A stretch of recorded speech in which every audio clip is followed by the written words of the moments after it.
And what do you think about like the overall situation here in Nigeria, like economically? Yeah, I think it's You said from a whole lot of Wahala here, huh? yeah, Wahala. That's the local way we call it. Yeah, I think the Nigeria system is sometimes fucked up, but we Nigerians get used to like adapting to every situation. Yeah. What's up, everybody? I'm Maceo. Welcome to another episode of We Them Niggas. And this past summer, I traveled to Africa for the first time, specifically to Lagos and Abuja, Nigeria. This journey was all about connecting with the incredible members of our We Them media community and deepening our partnership with Creative Alchemy, a community deeply aligned with our mission to bring artists, Nigerian communities, and African communities broadly on chain.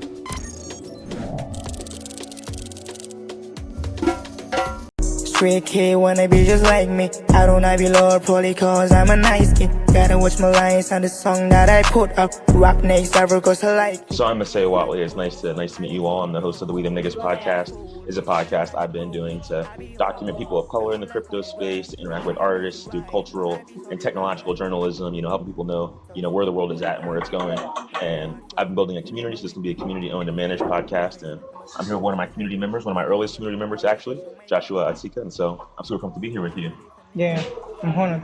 Yeah, I'm Joshua Asika too. My name from Taraba to Jalingo. I'm a rapper. I sing. I'm also a member of the We Them Niggas, a strong member of the community. Yeah, I'm also glad to be in the podcast with you. Like meeting you for the first time. It's a great honor. Yeah, I feel blessed. Yeah, I feel blessed. I feel like it's crazy that I can even be here, have my We Them Niggas podcast take me, Yeah. across the world. I'm the first person in my family to return to Africa, which is a crazy thing to realize. I think I realized that after I even planned to come. And it's special to meet people who have been so consistent in showing up for my community calls, on Discord and stuff like that. Yeah. It's, I think, a blessing to have people like you all that are interested in what I'm doing and that believe in me in what I'm doing. So I Yeah, think, of course. I've definitely experienced some uncertainty, which I'm sure you can relate to as an artist. So I'd love to hear about, how you got into rapping and making music. I think I started writing my raps 2011 to 2012. Though I didn't record the music, though, but my first single was around like 2014. Yeah, I go to the studio then. That was when I got my first track. Yeah, What was your first track? yeah, it was a collab with my bro. Yeah, it's called Success. Is the title of the song. Yeah. And what inspired you to start making music? And there's this movie. I actually love doing music, but what actually inspired me is the Let It Shine movie. Oh, yeah. Yeah, the Truth and the Cyrus. Yeah, I think you know about the movie, right? Yeah, Disney Channel movie. Yeah, that was a movie that actually inspired me a lot to do the rap stuff and everything. Yeah. That's cool. I think that's dope. I remember seeing no worries, dance off to run his errands. But I think that's dope. I think that was actually one of my favorite Disney Channel movies to myself. My dad actually watched it for the first time during the pandemic. And I was like, oh, look at this guy watching the classics. I think that's dope. What about that movie made you feel like you needed to make music? Yeah, it made me feel more inspired. Like I see the way niggas are rapping, the competition in the movie, like this performance. The rap battle? Yeah, the rap battle. Feel I need to start rapping though because I love doing it. Like, that was when I started like let me put in something, and I said, yeah, I'm rapping. Makes sense. And who, I guess, like once you started rapping, what was your process like? Your creative process? Yeah, I created a project. I started writing the lyrics of the song, understanding the rap game, how to put in some rhymes and all that. So that was when I said, okay, this is how I do mine, this is how I put in. And I don't try to record the first song. And I say, yeah, it's a little bit awkward like that, but I didn't give up. Say, okay, let me put in more effort in writing my lyrics and stuff. I mean, I think that's beautiful. And I'm also curious to hear, like, as you've been pursuing your craft, like I said, like you all showing up to my community calls, for example, makes me feel you all believe in what I'm doing and are excited about it. I'm really curious, like, who have been the people showing up and supporting you, especially like at home in Jalingo State? Yeah, I actually got a little support from where I'm coming from, in Taraba to Jalingo. Like in my neighborhood, the niggas there, like the guys, my friends, everybody like shows some support anytime I drop music. Yeah, that was what like inspired me a lot. The support is massive, for real. If I drop any song, try to vibe to it, feel me? Yeah, and that's what keeps me going. And who are some of like your peers making music at home in Taraba State, Jalingo? Yeah, I have a couple of friends, a couple of people that I know that they rap and they sing too. So shout them out. Shout them out. You said your first song was a collab. Who was that with? Okay, it was with my bro, Flash Bling. Second, they call him Coat Man. Yeah, we were three on the track. And how did you all get to know each other? It's just like we're in the same neighborhood. Yeah, so everybody's interested in the music stuff. So we decided to come together based on the funds rising and stuff, the money here to record. So we just contribute. Like you bring a half amount, me bring a half amount. down. So we have to record. That makes sense. And so you guys doing it together made it cheaper to even just execute on the Yeah, music. the expenses is less for each and every one of us. And how much is it, like, would you say, to go and record a song and create a song overall? In Naira, it's fine. Then it's like 10,000 euro. Yeah, so we have to split it between three of us. And right now, today's like July 20, today's like July 25th. Looking at like the peer-to-peer exchange rate, like 1,500 Naira is around like $1. So that's like around $6 USD. And I think that's important for people to understand, because I think people don't understand how far, a few dollars can go in supporting creatives in this environment. But I think it's cool to see that, like, for you, like what is that like in like a day's, like how much work is that, to get like 10,000 Naira to be able to put that together? Let me say, because of how the country is, it's kind of like hard to raise money at this moment to record a song. Yeah, you have to like do more now to get money to record a song. But if it was then, it's kind of like less pressure on it. But now you have to work more, because even production and all that is costly. I think the production now is a double time than that. Twice as much as it used to be? Yeah, you can record for 20,000 now. Yeah, but then you can record for 10,000, 5,000, it depends. Yeah. But yeah, now 20,000 above. So the inflation's made it a lot harder to be like an artist, recording artist. Yeah. And what do you think about like the overall situation here in Nigeria, like economically? Yeah, I think it's a whole lot of wahala here. Yeah, wahala. That's the local way we call it. Yeah, I think the Nigerian system is sometimes fucked up, but we Nigerians get used to like adapting to every situation. Yeah. So I think we Nigeria can go with anything based on this from the government. Yeah, we don't have anything to say.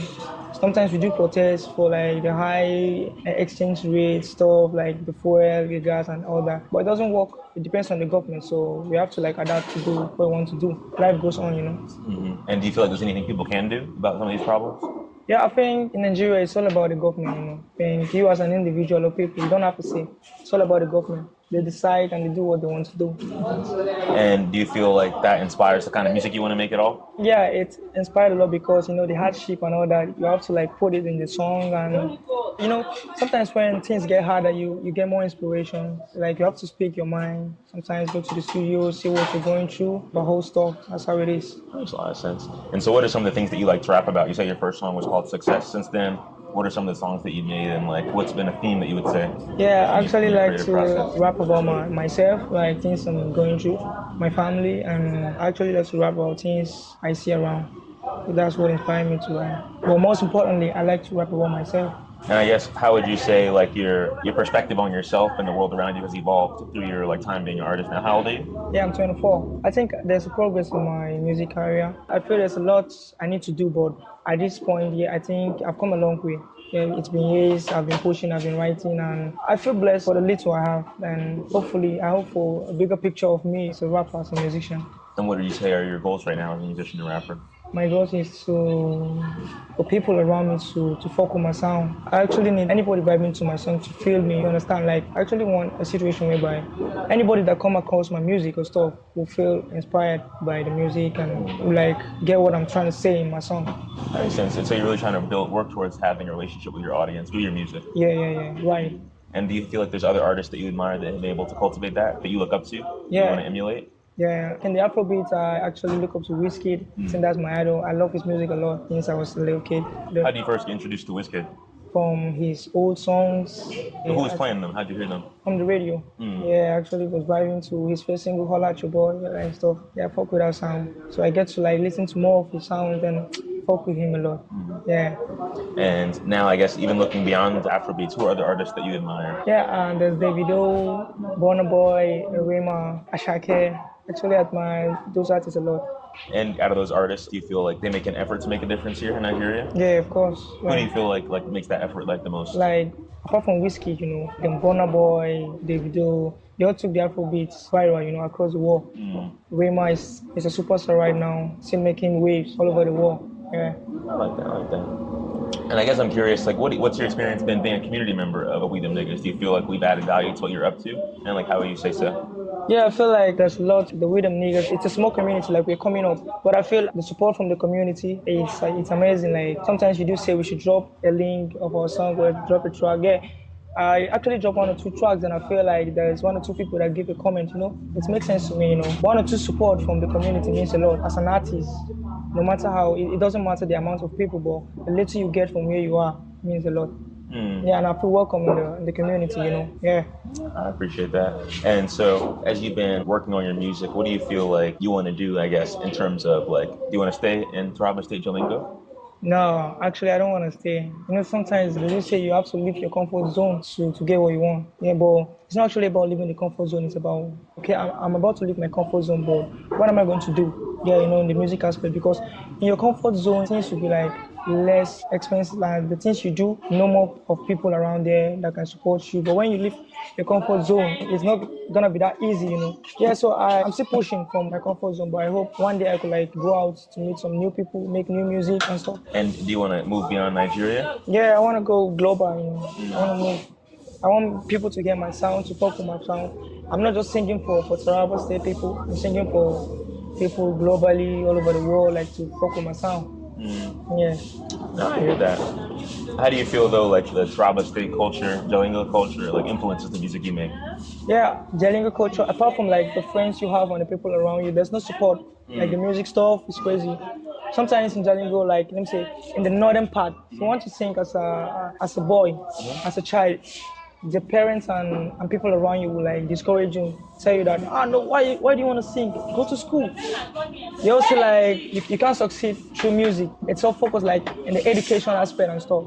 Yeah. Yeah, that's how they feel in the north. Yeah. And so, how do your parents respond to you doing music? How has that been?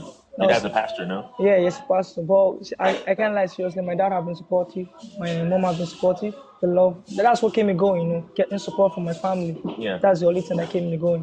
Yeah. And talk a little bit about your family, your upbringing. What is life like in Taraba State for your family? It's not easy, but my family are people that always like try to make a means for the children, like for us. Actually, I think if I could come again in another world, I could choose my family, because they have been supportive to me. Yeah, no matter what, my dad would say, boy, just keep going, do this, keep going. My dad have been vibing to my songs. He have been supportive, and I'm really grateful to have them as my parent, as my family, my brothers, my sisters. Everybody support me and they fuck on my shit. Yeah. And how old are your siblings? I think my bigger bro is 27, then I'm 24, then I have a younger bro. He's 22, yeah, 22. Then my junior sister is about, let me say, she's 12 or 13. Yeah, I think. And so, how do you feel being a big brother? Yeah, I feel a little bit more pressure because at this point in my family, I think it's just like I'm the eye of the family. Most of the times I feel a little bit pressure because the support comes from me to them. So I feel like I should do more for my family. As a big bro, you have to, I have a younger bro, a younger sister, which I have to sometimes do some things for them. How do you feel like that shows up? Like what kinds of things do you feel like you have to do for them? And how does that pressure make you feel? Like the responsibility I have actually keeps me going, to do more. Even when I'm weak, I can just stay and look at my sisters and my brother going through stuff when they are big bro. You understand? So I actually feel like I should do more so that if by any means they need something, I should be of support. And that energy and that responsibility I always feel I have makes me to do more. I make me to push myself more harder. That makes sense. I fuck with that. I think that's beautiful that you take such a stand for your siblings, for your family. Yeah. In terms of finding funding for your creative career, where have you been sourcing that funding from? How has that been? Yeah, like I told you, I've been chasing unlock airdrops and stuff. And sometimes I used to work. I have a small piggery. Yeah, I used to sell them sometimes and use part of the money to record and buy feeds for the pics and all and everything. Yeah. Style. Fashion killer. Yeah. The clothes and stuff. Yeah. That makes sense. And you've been a contributing community member to We the Media. How do you feel like the opportunity to contribute to our community, to our project? What have you learned and how has it been having the opportunity to make that money? Yeah, I feel like the Rhythm Niggas is a platform that is with time and to create a way for we upcoming artists to understand the craft very well. Like an upcoming artist, I think the crypto space, it's all about the Web3, the crypto space. So I feel sometimes you talk about I mention my music stuff and all that. I feel like with time, I will get to mention some stuff with the community members, supportive and all that. I think they'll fuck with my stuff, my sound, and I think it's a great honor to be part of the Rhythm Niggas because I feel support coming in and here from people around there, and I feel welcome. I'm happy to hear that. What do you feel like? Where do you think we should take We the Media, We the Niggas? What do you think having been here, like you're one of my earliest community members, right? Like, what's your perspective on what I've been building and what we can do with it? Yeah, I think we can do a lot when we all discover our goals. Like, if everyone have a role to play in the community and we have a main focus, like this, what we want to achieve as a team. I think that makes sense, and that it means a lot for the community. Let us know what we're doing and how to come together as a team to do one or two things to make the community move forward. I was just saying, so what do you think are some of your immediate goals right now as an artist? Yeah, I just want to like build my page, share my stuff. As an upcoming artist from the media, they'll get to listen, put in my songs on internet, the Spotify, Apple, and the digital platform, Well, I appreciate you sharing a little bit about your story, about your journey. Are there any questions you want to ask me? Yeah, that's what I have. I appreciate that. Well, anything you want to share with my audience as we wrap up the interview? Yeah, I have a little to share. I want to share a little stuff for the audience, like for we them niggas and for people around. I'm an upcoming artist and I feel you should keep pushing no matter where you're coming from. And we should support the Real Media team because there's a lot they're building, and I believe we're building a momentum as a team, We have something great coming. I know it will take time, but definitely we're heading somewhere. Keep supporting each other and stuff. I think that's all I have to say. Just keep pushing. Do your thing, bro. Well, thank you everybody for listening to this interview on We Them Niggas. It's beautiful to finally have you on the podcast. Joshua and I actually did an interview a while ago, like sometime last year, and the audio wasn't very good, so I didn't end up uploading it. But I'm super blessed, to finally be able to make my way here to do an in-person interview with you, with Daniel, with Jed, with the Creative Alchemy community. I'm so excited for this event on Friday. Are you excited for the event on Friday? Yeah, I'm excited. Like Dan said, you want one of us to perform, and I feel like that would be great. I'm excited for Friday, so for the meeting and all that. I like that. And do you feel like you've been learning more about Web3 through hanging out with us? Yeah, I feel I've been hearing more, I've been listening, I've been learning, and it's great, to know more about what you don't know. That's all it is. It's always a game. Yeah, but everybody, thank you for tuning into this episode. This is a special episode for me to have been building this community for just over, I guess, a year and a half now almost.